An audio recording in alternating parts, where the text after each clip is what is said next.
오늘의 시간은 여호와 삼마라는 제목으로 말씀 연회를 나누도록 하겠습니다. 오늘 에스겔서는 새 예루살렘의 영토 분배에 대해서 소개하고 있습니다. 앞에 보시는 그림은 여호수아의 영토 분배죠. 여호수아는 모세의 후계자가 되어 6년 동안 전쟁을 통해서 가나안 땅에 있는 왕과 군대를 물리치고 10년 동안 이스라엘 지파들 인원수에 맞춰 가지고 또 공에 비례해서 땅을 분배했습니다. 그래서 보시면 유다 지파가 제일 넓은 땅을 받았는데 이 시므온 지파는 유다 지파 내에 있죠. 이건 어떻게 된 거냐? 시므온 지파가 그 모압 여인들과 음행하는 현장에서 가장 심하게 음행의 죄를 지었어요. 그래서 이 시므온 지파가 쉽게 말하면 유다 지파 땅의 난민으로 살게 된 거죠. 그래서 소리 소문 없이 사라집니다.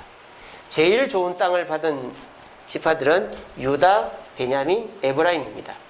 자, 베냐민은 야곱의 막내 아들이죠. 그래서 유다와 베냐민은 남유다로 같이 묶어져 있죠. 에브라임이 누굽니까? 요셉의 둘째 아들이죠. 요셉의 첫째 아들은 므낫세죠. 자, 므낫세도 복을 받았습니다. 그래서 므낫세가 광야 생활을 하면서 인원수가 엄청 늘었어요. 2배로. 그래서 동쪽에도 므낫세 땅이 있고 서쪽에도 므낫세 땅이 생겼습니다. 그리고 에브라임은 알짜배기 땅을 얻었죠. 사실 여기는 광야예요, 광야. 산지고 광야. 에브라임, 베냐민, 유다는 산지이기도 하지만 아주 좋은 땅입니다. 그리고 동쪽에 보면 갓과 르우벤 지파가 이렇게 있죠. 그리고 서쪽에 위쪽에 보면 아셀, 납달리, 스불론, 이사갈 네 지파가 있죠. 아셀 지파는 해안 쪽에 있으면서 이렇게 무역을 하고 또 이게 많은 이런 농작물들을 재배했습니다. 이사갈도 마찬가지고 스불론도 이스라엘 평지예요. 여기가 이스라엘 평지. 여기가 갈멜산이고 그래서 많은 농작물들을 거뒀습니다. 그런데 이제 여기 보시면 재밌는 게 단 지파가 여기 있죠. 단 지파 여기 있죠. 근데 이 단 지파가 여기도 있어요. 저 위에도 있어요. 어떻게 된 걸까요? 원래 단 지파 땅은 여기인데 여기에 누가 살았을까요? 블레셋이 살았습니다.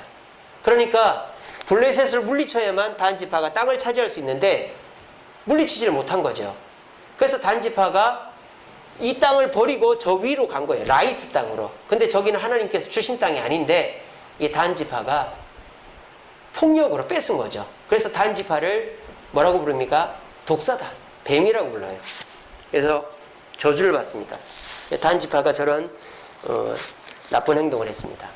그래서 이렇게 여호수아가 12지파에게 이렇게 땅을 분배를 했는데요. 오늘 에스겔서에는 48장에 보면 새 이스라엘의 영토 분배가 나와요. 이렇게 나옵니다. 자, 그림이 온라인으로 하신 분들 잘 보이실지 모르겠는데 잘 안 보이더라도 그냥 제 설명을 들으세요. 자, 이 그림에서 특징적인 거는 첫 번째, 여기 보면 왕의 땅이라고 있어요. 자, 원래 이 땅에는 왕의 땅이 없죠? 근데 저기는 왕의 땅이 있어요. 희한하죠? 또 이 영토 분배에는 레위인의 땅이 없어요. 레위인은 48성읍이 이스라엘에 흩어져 있습니다. 근데 여기 보세요. 레위인의 땅이 있습니다. 레위인의 땅만 있는 게 아닙니다. 제사장의 땅도 있습니다. 위쪽에 있습니다. 그러니까 영토 분배가 굉장히 다르죠. 자, 그리고 또 재밌는 것은 다른 지파들의 땅을 보세요. 이 아셀 위에서부터 아셀, 납달리, 므낫세, 에브라임, 르우벤, 유다, 베냐민, 시므온, 이사갈, 스불론, 갓 땅들이 보면 똑같아요. 크기가 거의 비슷비슷하게 그냥 두부 자르듯이 잘라놨습니다. 그리고 또 재밌는 건 뭡니까? 에스겔 이후에 이스라엘은 10지파가 사라진 상태예요. 북쪽 이스라엘은 아수르에 망했고 혼혈이 돼서 없어졌잖아요. 근데 여기 보시면 유다, 베냐민만 땅을 분배받은 게 아니라 10지파 이름이 다 들어가 있습니다. 그러면은 여기서 말하는 이 지파별 영토 분배, 새 이스라엘은 무엇을 뜻할까요? 이것은 야곱의 후손 이스라엘을 뜻하는 게 아닙니다. 이 새 이스라엘은 바로 예수 그리스도를 믿는 하나님의 백성들의 새 이스라엘을 말하는 거예요. 그래서 저기 에스겔서에 나오는 새 이스라엘의 영토 분배가 우리에게 가르쳐주는 것은 공평입니다. 공평. 저기에는 모든 지파, 모든 족속에게 땅을 준다 이 말이에요. 그리고 북쪽 이스라엘, 멸망한 지파에게도 땅을 준다 이 말이에요. 이거 무슨 뜻입니까? 이방인인 우리들도 예수를 믿으면 하나님 앞에서 면류관을 받고 천국 시민이 된다는 거예요. 그래서 새 이스라엘은 우리 이방인들도 유대인들 못지않게 공평하게 은혜를 누릴 수 있는 곳이 된다는 거예요. 그리고 저기 보면 왕의 땅이라고 있죠. 저건 무슨 뜻입니까? 예전에는 이스라엘 땅 전체가 왕의 땅이죠. 그런데 왕의 땅을 지정해놨어요. 저건 무슨 뜻입니까? 왕이 누릴 수 있는 권한을 정해놨다 이거예요.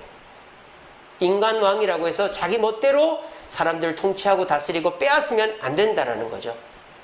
그러니까 이 에스겔서 48장에 나오는 저기 새 이스라엘의 영토 분배는 포로에서 귀환해가지고 저렇게 분배를 해주겠다는 게 아니에요. 포로에서 귀환해서는 유다 지파하고 베냐민 지파밖에 없어요. 10지파는 이미 아수라고 호들이 사라져 버렸어요. 뭘 뜻합니까? 새 이스라엘, 이방인들까지 포함한 하나님의 백성들이 공평하게 누리는 천국의 삶을 상징적으로 표현한 것이 에스겔서에 나오는 새 이스라엘의 영토 분배다라는 것입니다.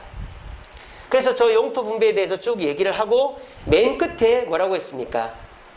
그 사방의 합계는 18,000척이라 그날 후로는 그 성읍의 이름을 뭐라고 한다? 뭐라고 한다? 여호와 삼마라고 한다라고 그랬어요. 여호와 삼마 뜻이 뭐냐?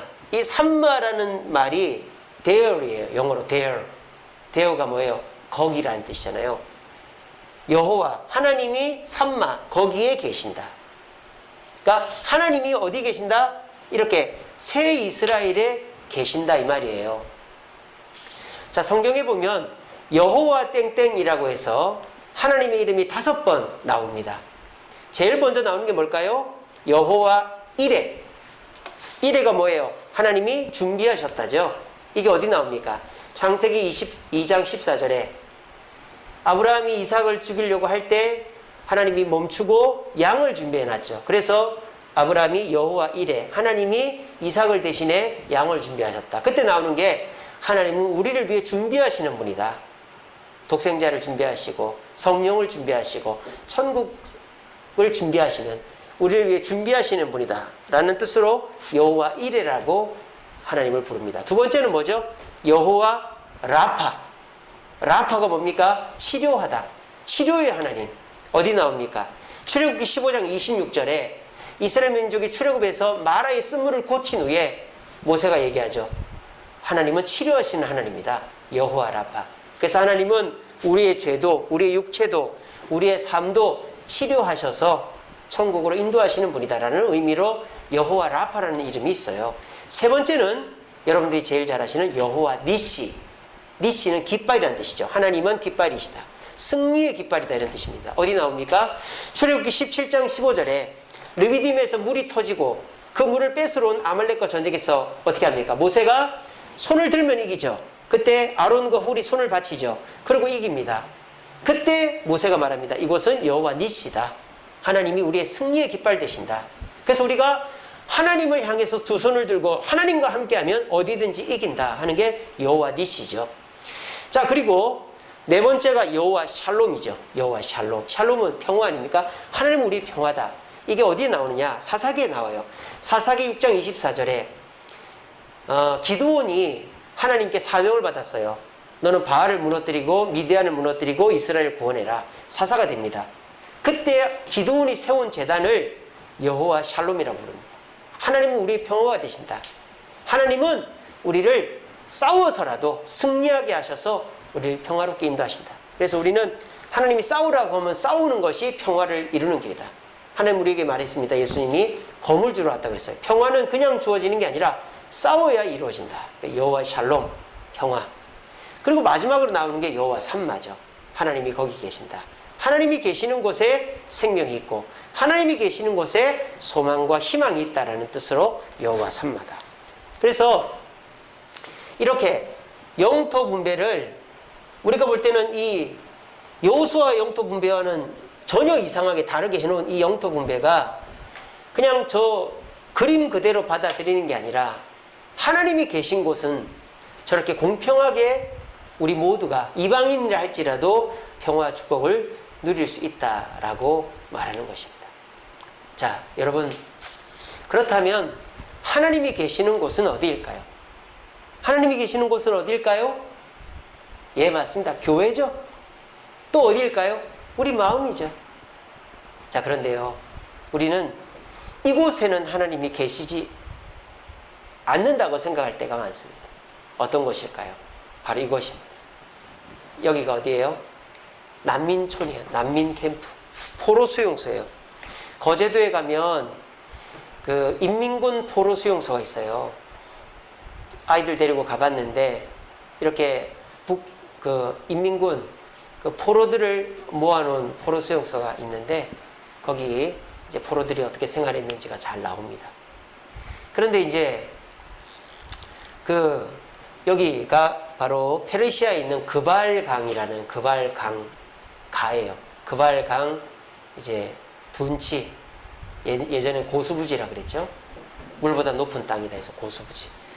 그래서 이스라엘 민족이 포로로 끌려와 가지고 제대로 된 집을 짓고 사는 게 아니라 이 그발강가에 텐트를 치고 난민촌을 형성합니다. 그리고 페르시아 사람들이 부르면 가서 일을 하고 그런 식으로 하루하루 사는 거예요. 그러니까 이 그발강가는 어떤 곳이에요? 슬픔과 포기의 공간인 것입니다. 너무너무 슬픈 곳이에요. 왜? 맨날 시달리니까. 포로로 끌려와가지고 노동, 강제 노역에 시달리고 페르시아 사람들이 폭력에 시달리고 탄압과 차별에 시달리는 슬픔의 공간입니다. 이제 그것도 하루 이틀이지. 계속 그런 고통이 반복이 되니까 포기를 해버리는 거죠. 하나님도 없어. 누구도 우리를 구해주지 않아. 우리는 각자 살아야 돼. 그래서 이 그발강가는 에스겔이 활동하기 전까지는 슬픔과 포기만이 가득했던 공간이었다라는 거예요. 그런데 오늘 여호와 삼마, 여호와는 어디에도 계신다? 거기에도 계신다라는 거예요. 어디? 이 그발강가에도 계신다라는 것입니다. 그거를 믿는 자는 슬픔과 포기가 기쁨과 만족으로, 평안으로 바뀐다라는 것입니다. 극단적으로 이거를 이렇게 환상으로 보여준 게 있죠. 에스겔 37장에 보면 마른 뼈 환상입니다. 하나님이 에스겔에게 환상을 보여줘요. 에스겔아, 저 골짜기에 마른 뼈들을 봐라. 뼈들이 살아있냐? 아니요. 저 뼈들에게 생기를 보내라. 그 생기가 왔어요. 그랬더니 그 뼈들이 그 생기를 통해서 다시 살아나서 군대가 됐다는 거예요. 그 생기는 뭘 말합니까? 하나님, 성령을 말하는 것이죠. 그러니까 에스겔에게 그발강 마른 뼈 환상을 보여준 이유는 다 말라 비틀어져서 죽어서 말라 비틀어진 그 마른 뼈도 여호와 삼마, 하나님이 함께 하시면 살아나는데 그발강가에 모여있는 너희들이 여호와 삼마를 의지하면 마른 뼈는 아니지 않냐. 너희들도 다시 슬픔과 포기가 아니라 희망과 기쁨을 회복할 수 있다라고 에스겔을 통해서 말씀하고 있는 것입니다. 우리는 지금 코로나를 지나고 있습니다. 코로나 확진자 수가 1600명대까지, 오늘은 1500명대인데 이로 인해서 우리 너무너무 슬퍼요. 지금 자영업자들은 거의 망하기 직전입니다. 우리나라는 전 세계적으로 수출도 많이 하지만 내수는 자영업이 전 세계에서 가장 높은 곳입니다. 여러분 거리를 지나가 보세요. 가게가 얼마나 많습니까? 참 저렇게 많은 가게들이 장사가 다 될까 싶을 정도로, 저렇게 많은 식당들의 손님이 다 들어갈까 싶을 정도로 가게와 식당들이 많은 곳이 우리나라예요. 외국을 나가보신 분들은 아실 겁니다. 뭐 중국이나 일본이나 미국 가보신 분들은 가게가 없어요. 어떤 도시에 쇼핑몰이나 이런 데라 모여있지, 우리처럼 동네에 5분만 걸어가면 슈퍼가 하나씩 있는 데는 없어요. 미국은요, 슈퍼 하나 찾기가 엄청 어렵습니다. 그래서 주유소를 가야 슈퍼가 있어요. 우리나라는 자영업자가 너무 많아요. 그러니까 경쟁이 치열해가지고 제 살 깎아먹게 하는 거죠. 그런데 그 자영업자들이 살 길이 막히는 거죠. 코로나 때문에. 손님이 안 오니까. 거리를 다니질 않으니까. 가게 들어와서 담배 하나, 음료수 하나, 뭐 과자 한 봉지를 안 사니까 자영업자들이 이제 미치고 환장하는 거예요. 코로나로 인해서 다들 슬퍼합니다. 그리고 이제는 포기합니다. 그러려니 해야지. 우리에게 소망이 없다. 우리가 2년 가까이 겪으면서 기도도 하고 예배도 드렸지만 4차 대유행이 오고 나니까 이제 성도들도 하나님을 의지하기보다 빨리 확진자가 떨어져야 될 텐데, 빨리 거리두기가 완화돼야 될 텐데, 빨리 백신이 여기에만 관심이 있는 거예요. 그러면 여호와 삼마는 이루어지지 않는 거죠. 여호와 삼마는 하나님이 우리 가운데 계시게끔 기도하고 바라고 애쓰고 노력해야만 여호와 삼마가 이루어지고, 이 코로나와 같은 슬픔의 공간도 기쁨과 희망의 공간으로 바뀔 수 있는 줄로 저는 믿습니다. 여러분들은 어떠십니까? 오늘 하루도 우리 성도님들 직장에서 힘드셨고 사업하시고 자영업하시는 분들 얼마나 막막하십니까? 정말 이러다가 망하는 거 아닌가? 위기감이 이제는 내 코앞에까지 다가오지 않았습니까? 그럼 우리가 어떻게 해야 될까요? 백신이 빨리 들어와야, 확진자가 빨리 줄어야, 그래야지 우리가 살 수 있다라고 생각하십니까? 물론 그렇게 되면 살겠죠. 하지만 그렇게 되기 이전에 우리는 그리스도인이기 때문에 여호와 삼마를 두고 기도해야 되는 것입니다. 하나님이 우리 가운데 계시면 슬픔과 포기의 공간도, 아니 마른 뼈같이 말라 비틀어져 다 죽어버린 마른 뼈들이 있는 공간도 여호와 삼마, 하나님이 거기에 계시면 살아난다는 것입니다. 참 이 사실을 우리가 믿기가 쉽지가 않죠. 목사님 참 말 쉽게 하시네요. 아마 속으로 그런 생각들이 드실 것입니다. 사람이요, 기뻐서 웃기도 합니다만 웃다 보면 기뻐지기도 합니다. 항상 기뻐하라고 하셨잖아요. 우리가 어떻게 항상 기뻐할 수 있을까요? 기쁠 때는 자동적으로 기뻐집니다. 근데 슬프고 힘들 때는 어떻게 될까요? 기뻐하라는 명령에 순종하다 보면 기뻐지는 겁니다. 마찬가지입니다. 슬픔과 포기의 공간인 코로나 시대를 살고 있다고 해서 이제는 망했어, 이제는 끝났어, 이렇게 생각해버리면 우리에게는 답이 없는 것이죠. 이럴 때라도 여호와 삼마, 하나님이 우리 가운데 계시면 우리에게는 희망이 있다. 우리는 기쁨을 회복할 수 있다. 하나님을 찾자. 오늘도 온라인이 됐던 뭐가 됐던 예배에 참석하자. 오늘도 말씀 읽고 기도하자. 하나님이 나와 함께 하시게끔, 하나님이 계신 곳에 내가 온라인이 됐건 뭐가 됐든 참여하자. 그렇게 해보십시오. 그렇게 하고 나면 여러분의 슬픔과 포기가 조금씩 조금씩 기쁨과 희망으로 바뀌는 것을 느끼게 될 것입니다. 저는 믿습니다. 여러분들의 삶이 슬픔과 포기로 그냥 내버려 두면 계속 그 상태로만 있지만, 여호와 삼마, 하나님이 거기 계신 줄로 믿고 하나님의 곁에 가까이 가려고 하면 조금이라도 슬픔과 포기가 기쁨과 희망으로 바뀌게 될 줄로 믿습니다. 우리 모두 현실에 절망하지 마시고 여호와 삼마, 하나님이 거기 계신다는 걸 기억하시면서 하나님이 계신 곳에 함께하고 말씀과 기도로 하나님과 함께함으로 마른 뼈가 있는 소망이 없는 공간에서도 희망이 있듯이 이 코로나 시대, 소망이 없다고 말하는 이 시대 속에 저와 여러분들에게 희망이 있는 삶을 사는 저와 여러분 되시기를 간절히 바랍니다.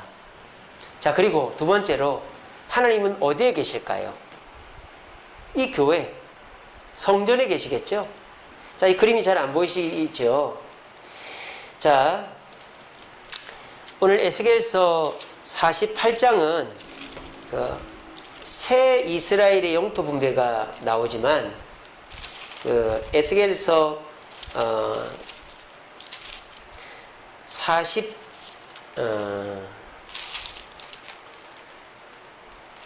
40장서부터 보면 이게 나와요.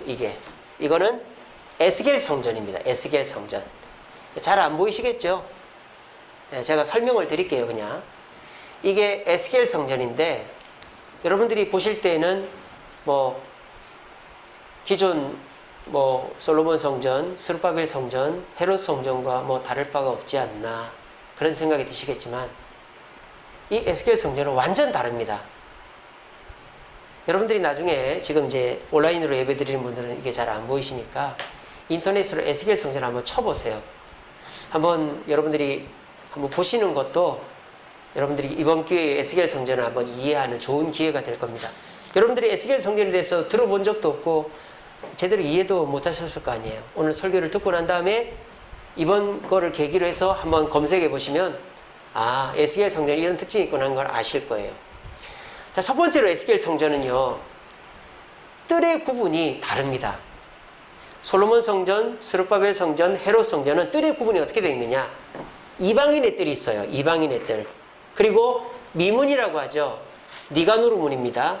아름다운 문이라고 해서 니가노르 문을 지나면 이제 제사장의 뜰이 나오죠.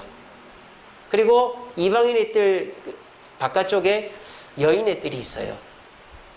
그러니까 솔로몬 성전, 스룹바벨 성전, 헤롯 성전은 뜰, 마당의 구분이 여인의 뜰, 이방인의 뜰, 제사장의 뜰 이렇게 구분이 된단 말이에요. 그런데 이 에스겔 성전은요, 그렇게 여인, 남자, 여자, 이방인 이렇게 구분이 안 됩니다. 바깥뜰, 안뜰, 성전뜰 이렇게만 구분이 됩니다. 그러니까 사람을 차별하지 않는다는 거예요. 아까 제가 영토 분배에서 공평한 영토 분배를 말씀드린 것처럼 에스겔 성전은 남자, 여자, 이방인을 차별하지 않아요. 그냥 위치에 따라서 바깥뜰, 안뜰, 성전뜰 이렇게 구분합니다. 자, 그리고 이 에스겔 성전 나중에 한번 검색해 보십시오. 잘 안 보이시겠지만 많이 없어요. 뭐가 없어요. 여러분, 성전 성소와 지성소로 구분되죠. 성소와 지성소를 구분하는 게 뭐예요? 휘장이잖아요. 휘장. 에스겔 성전에는 휘장이 없습니다. 자, 그리고 휘장 안쪽 지성소에는 뭐가 있죠? 법궤가 있죠. 에스겔 성전에는 법궤가 없습니다. 아이고, 목사님, 법궤가 없는 성전이 성전입니까? 제 얘기를 끝까지 들어보십시오. 법궤만 없는 게 아닙니다. 성소에는 뭐가 있어야 되죠? 떡상, 분향단, 금촛대가 있어야 됩니다. 그게 하나도 없습니다. 아이고, 목사님, 그게 없으면 성전입니까? 제 얘기를 끝까지 들어보시라니까요. 그리고 에스겔 성전에는 물두멍, 씻는 물두멍도 없습니다. 그래서 에스겔 성전에는 휘장도 없고 법궤도 없고 떡상, 금촛대, 분향단, 물두멍이 없어요. 이게 왜 없을까요? 필요가 없기 때문이에요. 자, 여러분, 언약궤, 떡상, 향단, 그리고 금촛대, 물두멍 이런 건 다 무엇을 상징할까요? 예수 그리스도를 상징하는 거예요. 예수님. 근데 이 에스겔 성전은 이미 예수님이 오신 것을 전제하고 만든 성전이기 때문에 예수님이 오셨기 때문에 예수님이 십자가 달리셨을 때 휘장을 찢었잖아요. 그러니까 휘장이 필요가 없는 거예요. 그리고 예수님이 오셨기 때문에 법궤가 필요가 없어요. 왜? 예수님이 그 법궤에 굳이 임하실 필요가 없고, 법궤는 하나님이 임하시는 것이잖아요. 그러니까 이제는 우리 마음속에 임하시기 때문에 법궤가 필요가 없어요. 또 떡상이 필요가 없어요. 왜? 예수님이 말씀을 주셨기 때문에. 금촛대가 필요가 없어요. 왜? 우리가 성령이신 예수님을 받았기 때문에. 그리고 분향단이 필요가 없어요. 왜? 우리가 예수 이름으로 기도하면 되기 때문에. 물두멍이 필요가 없어요. 왜? 예수님이 우리 죄를 씻어주셨기 때문에. 그래서 이 에스겔 성전은 예수님이 이 땅에 오셔서 더 이상 필요 없는 것들을 다 뺀, 예수님이 오신 이후의 성전, 하늘 성전, 하늘 교회를 말하는 것이 이 에스겔 성전이라는 겁니다. 얼마나 완벽한 곳입니까? 아무것도 필요 없고 더 이상 추가하고 뺄 것도 없고 하나님의 은혜가 넘칠 것만 같은 곳입니다. 자, 그런데 여러분, 여기에도 여호와 삼마가 안 될 수도 있습니다. 이곳에서도 우리가 이 완벽한 곳에서 은혜를 받아야 되는데 은혜를 못 받고 하나님의 축복을 못 받을 수 있습니다. 뭐가 없으면? 뭐가 빠지면? 예수님이 빠지면. 이 에스겔 성전은 당연히 하나님이 계셔야 될 공간입니다. 당연히 은혜를 받아야 될 공간입니다. 당연히 축복을 받아야 될 공간입니다. 근데 이 에스겔 성전에서 여호와 삼마, 하나님이 빠져버리면 아무 기능을 못해요. 왜? 하나님이 계시는 것을 전제해서 법궤도 빼고 휘장도 빼고 향단, 촛대, 떡상, 물두멍 다 뺐거든요. 쉽게 말하면 이런 거죠. 여러분들이 휴대폰이 있단 말이에요. 그러니까 카메라도 필요 없죠. 또 계산기도 필요가 없죠. 또 여러 가지가 필요가 없잖아요. 우리가 휴대폰이 있으면 또 뭐가 필요가 없을까요? 전화기, 유선 전화기도 필요가 없죠. TV도 필요가 없죠. 그래서 여러분들이 스마트폰을 들고 다니면서 여러분들이 이제 우리 집에 뭐 유선 전화도 필요 없고 TV도 필요 없고 그리고 뭐 아무것도 필요 없어요. 그렇게 한단 말이에요. 그런데 여러분들이 만약에 휴대폰을 망가뜨리거나 휴대폰을 잃어버렸다. 그러면 집에 오면 엄청 답답해지는 거죠. 왜? 전화도 할 수 없고 TV도 볼 수 없고 계산기도 할 수 없고 카메라 기능도 없기 때문입니다. 똑같은 거예요. 자, 교회는 주님이 계신 곳입니다. 교회는 은혜가 있고 사랑이 있고 축복이 있고 교제가 있는 것입니다. 그런데 여호와 삼마, 하나님이 계시지 않으면 그 기능들이 다 이루어지지 않는다라는 것입니다. 그러면 어떻게 될까요? 서로 경쟁하고 서로 싸우고 예수님이 아닌, 이가 아닌 잇몸으로 그 역할을 대체하려고 한다 이 말입니다. 그래서 요즘 교회들이 어떻게 합니까? 예배를 통해서 예수님을 만나지 못하니까 세미나를 합니다. 또 제자훈련을 합니다. 내적 치유를 합니다. 뭐 성경 통독을 합니다. 그렇게 해서 다른 방법으로 예수님을 만나려고 애를 쓰는 거예요. 근데 예수님이 계시면 그 모든 것이 필요가 없어요. 여호와 삼마, 하나님이 계시면 그 모든 것이 필요가 없는 것입니다. 그런데 요즘 교회들이 하나님이, 예수님이 계시지 않는 교회들이 점점 늘어가고 있다는 것입니다. 그러니까 그 교회는 교회로서의 기능을 못하는 것입니다. 그래서 교회 가도 은혜를 받지 못하고 교회 가도 마음이 편안해지지 않고 희망을 얻지 못하고 무엇보다 사랑과 기쁨을 누리고 돌아오지를 못하는 것입니다. 교회는 당연히 예수님이 계신 곳이 아닙니다. 여러분, 착각하지 마세요. 교회가 무조건 예수님이 계시다고 착각하지 마세요. 교회는 무조건 예수님이 계셔주시는 곳이 아닙니다. 우리가 여호와 삼마, 하나님이 여기 계신 줄로, 예수님이 여기 계신 줄로 믿고 예수님 앞에 바르게 예배하고 예수님을 만나고 찾으려고 애를 써야만 그 예수님은 친히 이 자리에 임재해 주시는 것입니다. 그리고 그 예수님의 은혜를 받아 슬픔과 포기로 얼룩진 우리의 삶이 기쁨과 희망으로 바뀌는 것입니다. 여러분들은 교회 와서 예수님을 만나고 은혜를 받고 기쁨을 회복하여 돌아가십니까? 아니면 그냥 내가 교회 가야 되니까 마당만 밟고 가시고 예수님의 은혜를 체험하지 못하고 계십니까? 여호와 삼마.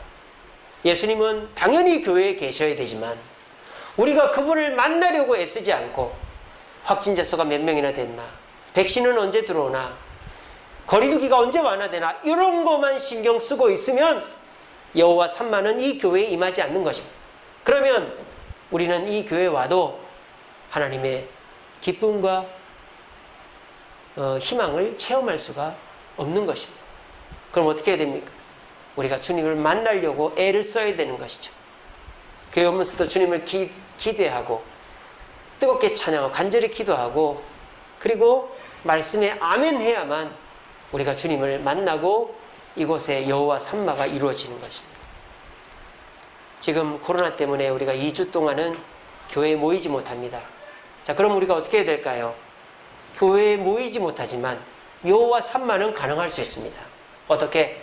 각자 처소에서 말씀과 기도로 주님을 찾고 온라인 예배지만 화면 앞에 앉아서 주님께 간절히 기도하고 주님을 찾으면 저와 여러분들이 여호와 삼마를 경험하고 이 2주 동안도 주님의 은혜로 기쁨과 희망을 체험할 수 있게 되어지는 것입니다.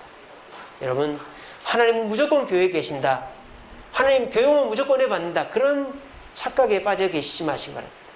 우리가 교회를 새로 짓고 있습니다. 새 성전에 주님이 무조건 계신다고 생각하지 마십시오. 우리가 주님이 이 교회의 주인 되어 주시도록 주님께 순종하고 서로 사랑하고 양보해야만 주님이 임재해 주시는 것입니다. 강물이라고 물고기가 사는 게 아닙니다. 한강, 예전에는 물고기가 없었어요. 근데 정화시설을 하고 한강을 잘 관리하니까 지금 낚시를 하면 물고기가 많이 잡힙니다. 강이라고 무조건 물고기가 있는 게 아닙니다. 관리를 하고 깨끗이 해야 물고기가 돌아오는 것처럼 교회라고 당연히 주님이 계신 게 여호와 삼마가 이루어지는 것이 아닙니다. 우리가 주님을 찾고 확진자 숫자보다 백신보다 우리 주님이 더 중요하십니다라는 마음으로 교회를 나오고 온라인 예배를 드릴 때 하나님은 여호와 삼마로 우리 가운데 함께 하시고 우리의 슬픔과 포기를 기쁨과 희망으로 바꿔주시는 것입니다. 이 사실을 굳게 믿으시고 우리가 어디서든 교회에서든 온라인으로 예배를 드리든 길거리에서든 여호와 삼마, 하나님이 거기 계신다라는 믿음으로 주님을 찾고 바람으로 어디서든지 슬픔과 포기의 공간 속에 있더라도 기쁨과 희망으로 자신을 변화시키고 주변 사람들에게 기쁨과 희망을 나눠줄 수 있는 저와 여러분들 되시기를 간절히 바랍니다. 말씀을 맺겠습니다. 우리 같이 읽어보겠습니다. 시작. 내가 너와 함께 있어 내가 어디로 가든지 너를 지키며 너를 이끌어 이 땅으로 돌아오게 할지라. 아멘. 이 말씀은 하나님이 야곱에게 한 말씀입니다. 언제 하셨느냐? 야곱이 밧단 아람으로 삼촌 집으로 도망갈 때 형님과 아버지를 속이고 도망가면서 베델 들판에서 이제 돌을 베고 누워 자는데 하늘에 사닥다리가 놓이고 천사가 왔다 갔다 하는 것을 본 이후에 하나님이 이 말씀을 야곱에게 하시는 겁니다. 하나님 뭐라고 하십니까? 내가 너와 함께 있어. 내가 너와 함께 있어 어디로 가든지 너를 지키며 이 땅으로 돌아오게 할 것이다. 여호와 삼마, 내가 거기 있다. 어디에 있다? 어디든지 있다. 나는 어디든지 있다. 어디든지 있다. 어떻게 하면? 네가 나와 함께 하면 나는 어디든지 있을 것이고 너를 지킬 것이다. 그래서 야곱은 밧단 아람 삼촌 집에서도 하나님의 은혜로 부자가 됐고, 그리고 베델로 돌아와야 되는데 세겜으로 갔다가 망해서 베델로 왔죠. 베델로 왔더니 거기서 하나님께 예배드리니까 거기서도 하나님이 역사하셔서 세겜 주변 사람들의 공격을 받지를 않았던 것입니다. 여러분, 야곱은 베델에서도 하나님을 만났고 밧단 아람에서도 세겜에서도 하나님을 만났습니다. 어떻게? 하나님이 나와 함께 해주세요. 하나님 나와 동행해 주세요. 하나님의 동행을 요청했고 갈망했기 때문입니다. 우리들도 주님이 나와 함께 하시기를, 내가 주님 안에 거하기를, 여호와 삼마를 갈망할 때 마른 뼈 환상과 같이 이 코로나 시대에 모두 절망과 슬픔과 포기에 빠진 이 시대에도 여호와 산마를 외치고 하나님과 함께하기를 노력하면 우리는 희망과 기쁨을 누리게 될 것입니다. 그리고 이 교회에 와가지고 더 주님을 찾고 만나야 주님이 여기 계시지, 당연히 주님 계시겠지 하면서 졸면서 예배드리고 형식적으로 예배드리면 교회에 와서도 주님을 만날 수가 없는 것입니다. 여러분, 주님은 거기에 계십니다. 거기는 어느 곳이든지 해당됩니다. 우리가 주님과 함께 하려고 노력하는 그 어떤 곳. 그런데 주님을 가장 바르게 또 깊게 또 크게 만날 수 있는 것은 베델, 교회죠. 이것을 기억하시고 우리가 교회에서 주님 만나기를 힘쓰시고, 그리고 세상 살면서도 슬픔과 포기에 빠져 계시지 마시고 주님 만나기를 애쓰심으로 여호와 삼마, 하나님이 우리와 함께 하심으로 축복과 은혜 가운데서 이 코로나도 이기고 하나님과 동행함으로 기쁨과 희망의 삶을 사는 저와 여러분들 되시기를 간절히 바랍니다. 찬양하겠습니다.